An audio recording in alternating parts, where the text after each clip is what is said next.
রাসূল করিম সাল্লাল্লাহু আলাইহি ওয়াসাল্লাম সরকারি কর্মকর্তা ও কর্মচারীদের মধ্যে তীব্র দায়িত্ব অনুভূতি জাগ্রত করে তিনি বলেন, ঘুষ দাতা ও গৃহীতা উভয় জাহান্নামী।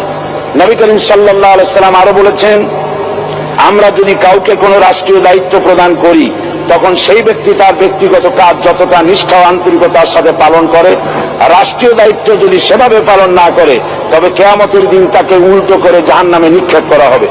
রাষ্ট্রীয় সম্পদ তসরুফের ব্যাপারে কঠোর হুঁশিয়ারি উচ্চারণ করে বিশ্বনবী মুহাম্মদ রাসূলুল্লাহ সাল্লাল্লাহু আলাইহি ওয়াসাল্লাম বলেছেন, রাষ্ট্রীয় দায়িত্ব পালনকারী কেউ যদি এক টুকরা সুতা বা তার চেয়েও ক্ষুদ্র কোনো জিনিস খেয়ানত করে তবে কিয়ামতের দিন খেয়ানতের বোঝা মাথায় করে তাকে উঠতে হবে। মাননীয় স্পিকার, আল্লাহ রসুল যে সরকার ব্যবস্থা প্রতিষ্ঠা করেছিলেন তা সত্যিকার অর্থে ছিল জনকল্যাণমূলক সরকার। তার সরকারের দায়িত্ব পালনকারী ব্যক্তিবর্গের মধ্যে চরম দায়িত্ব অনুভূতি জাগ্রত করে দেওয়া হয়েছিল। এটা সম্ভব হয়েছিল কেবলমাত্র আখিরাতের তীব্র বিশ্বাস ও মহান আল্লাহর দরবারে জবাবদিহিতার অনুভূতির মাধ্যমে।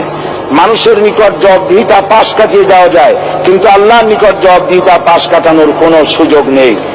মাননীয় স্পিকার, নবী করিম সাল্লাল্লাহু আলাইহি ওয়াসাল্লামের সরকার ব্যবস্থাপনায় সবাই যেমন আইনের দৃষ্টিতে সমান অধিকার ভোগ করেছে, ঠিক তেমনি ভাবে রাষ্ট্রের নাগরিক হিসাবে সবারই মৌলিক চাহিদাসমূহ পূরণ হয়েছে।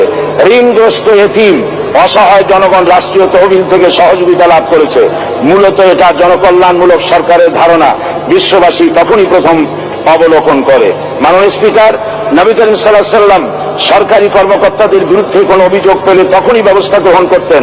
আইনের চোখে সবাই সমান এবং এ কারণেই শাসকদের আত্মীয় স্বজন কারো পক্ষে সম্ভব ছিল না জনগণের উপরে জুলুম করা। খলিফা ওমর রাদিয়াল্লাহু তাআলা আনহুর এক ছেলে অপরাধী প্রমাণিত হলে সে দণ্ডভোগ থেকে রেহাই পায়নি, এমনকি এতে তার মৃত্যুদণ্ড হয়েছিল। আবার খলিফা নিজেকে আইনের ঊর্ধ্বে মনে করতেন না, তাই বর্ম চুরির ঘটনায় আলী রাদিয়াল্লাহু তাআলা আনহু কাজীর দরবারে সাধারণ ফরিয়াদির মতো উপস্থিত হন। নিজের ছেলে ও চাকরের সাক্ষী যথেষ্ট না হয় কাজী খলিফার বিপক্ষে রায় দেন। এখানে বিচার বিভাগ ছিল সম্পূর্ণ স্বাধীন এবং শাসন বিভাগের নিকট তার কোনো দায়বদ্ধতা ছিল না। মাননীয় স্পিকার, এসব হলো ইতিহাস। মুসলমান আজ অনুসরণ করতে চায় না তাদের অতীতের গৌরবোজ্জ্বল কর্মপদ্ধতিকে। সে এখন কাফির মুশরিকদের কিরানক স্বার্থ পূজারী আখিরাতে জবাবদিহিতা শূন্য বাগাড়ম্বর এক জাতি।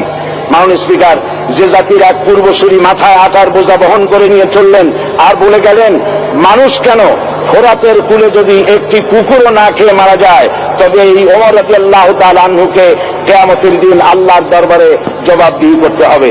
আর আজ সেই জাতির দায়িত্বশীলরা জনগণকে অভুক্ত রেখে তাদের মুখের গ্রাসে ভাগ বসায়। জনগণ তাদের নিকট উপস্থিত হলে মনে হয় যেন গোলাম প্রভুর দরবারে উপস্থিত হয়েছে, আর অহেতুক উৎকোচ দাবি করে তাদের উপর জুলুম করছে। আর আল্লাহ পাক জালিমকে কখনোই পছন্দ করেন না।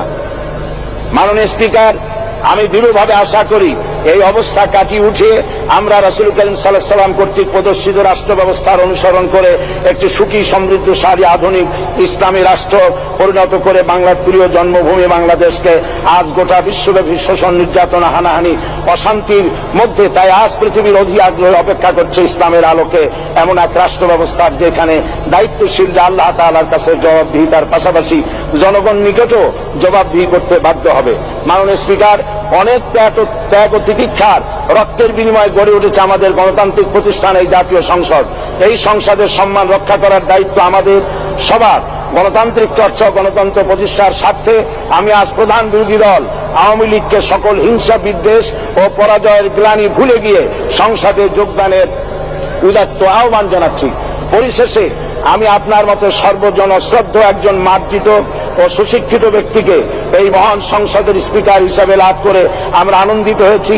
আমাদের সংবিধানের সংরক্ষণ, সমর্থন ও নিরাপত্তা বিধান এবং আপনার অভিভাবক সুলভ নিরপেক্ষ আচরণ ও সংসদকে ধন্য করবে বলে আমরা বিশ্বাস করি। আপনাকে ধন্যবাদ। আসসালামু আলাইকুম ওয়া রাহমাতুল্লাহ।